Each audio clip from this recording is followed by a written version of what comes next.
Welcome to my channel. Today I want to talk about some video game hot takes that I have. Please like and subscribe, it really helps with the channel, and let's get into it. Games should have a set price based upon what type of game it is. This should come in the form of a law passed in all countries. Also, microtransactions should be regulated by the government. Also, microtransactions should be categorized and regulated by the government. Microtransactions should also affect the ESRB rating in order to protect children, because if games have gambling in them or pay to win, then that should definitely drive up an E for everyone game to a T for teen, or a T for teen to an M for mature. Releasing an unfinished game should be illegal, period. So if a game is not finished, you should not be able to pre-order it. You should not be able to early access it. None of that. It shouldn't even be able to be put on a store to be purchased in any form until it's finished.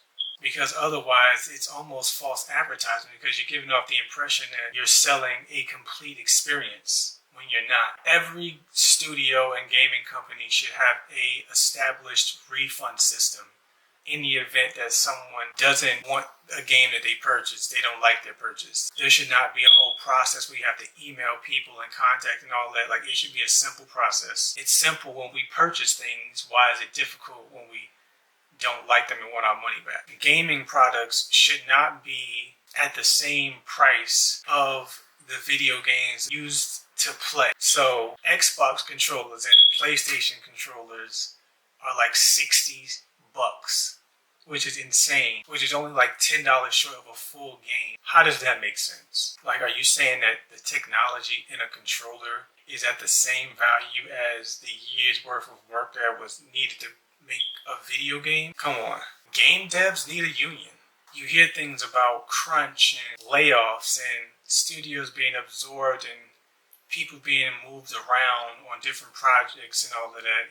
I think that game devs are artists, so it doesn't really make sense that they don't have a union to protect them and negotiate on their behalf. Because if a studio can just get away with crunch, and the only thing that it stirs up is a conversation or a controversy, then that's not really good enough. A law be created to require game developers to archive their video games and make them accessible on future consoles or hardware, because there's so much that is lost as a result of this. And there are certain companies like Nintendo who will port their old games to their new websites or stores, and they'll charge prices that you would pay for games now for games that are just decades old, and it's ridiculous. Last of Us video game is better than the TV show. I don't care what nobody says. The only reason that I could think that anybody would disagree is if they've never actually played the game before. I've heard of people, which is ridiculous, never played the game, but they watched all the cutscenes.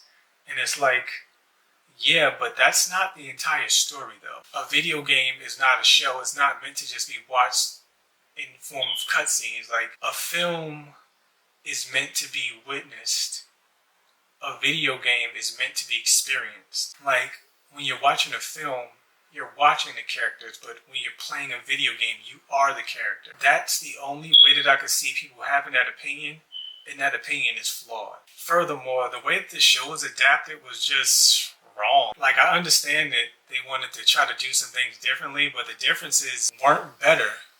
They were worse. A part of the reason why The Last of Us is such a good game is because it tells the story of people that are trying to survive in a post-apocalyptic world with infected people and how they navigate that. But for the most of the show, that aspect was missing. With the Bill and Frank episode, which I thought was just a waste of an episode. It was a good episode in a vacuum, but in the context of this show, it just really didn't serve a purpose.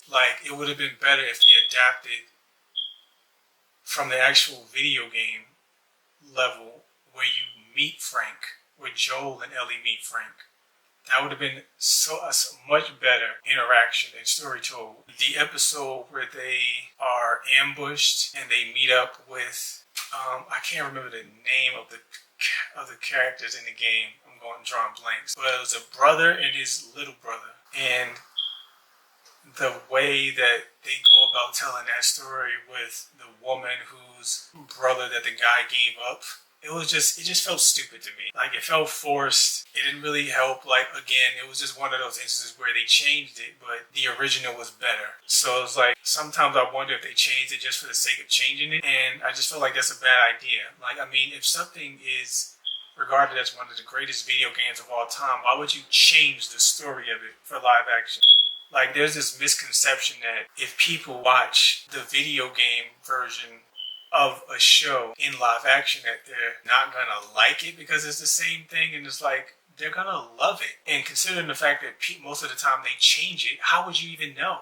What are you basing that off of? That's just an assumption. But yeah, man, like, I just felt like it was a wasted opportunity, and I'm concerned what they're gonna do with the next season. Like, I don't even know if they're gonna have the same actress play Ellie, because that wouldn't make sense, because Ellie got bigger in the second game. So I mean, I don't know how that would work. Like, that would be a little weird, because it's not like the actress who played her is going to be physically different from what she was. So how will we notice her growth? And last but not least, Elden Ring is not as good as Bloodborne. The story told is not as good or as enjoyable to experience. The moon presence in Gehrman are way cooler than Radagon in the Elden Beast. Personally, I think that Radagon was just the biggest letdown of them all. Like, he was just so underwhelming after everything that you faced in the game. Like, just a guy with a hammer that jumps around and throws light at you. Like, come on. And he's very easy to stagger.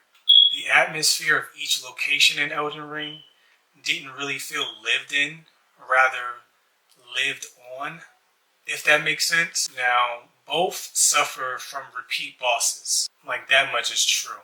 But at least with Bloodborne, it's more of a matter of you experience the same bosses when you explore the dungeon locations, which are optional. Like, they're not. And I guess in Elden Ring, a lot of the bosses are optional too. However, since the game is an open world game and like you're just free to explore, you don't necessarily know what bosses you're gonna come across. Like, you may come across a boss in the open world that is optional, and then face a boss in the actual story that is the same boss, but it's just not optional. For example, I can't remember the name of it. It's the red fox, like, wolf thing that you fight at the Liurnia Castle, and then you fight another one at in the Liurnia, like inside of the place where you fight Ranni's mother. Now, you could completely miss the optional version of it, but I mean, if you're just exploring and you're just going around, like, you have no idea what you're gonna see. So that's just one. Like, there are plenty of others that it's just kind of like ridiculous. There are certain bosses who are just slightly different variations with a different weapon or attack, but pretty much they're the same thing. So there's not really much variety in the optional bosses. And the fact that an optional boss can be the same as a main boss is wow. Please like and subscribe if you enjoyed this. It really helps with the channel. And comment down below. What do you think about my hot takes? Do you agree, disagree? Why not? And I'll talk to you guys later. Bye.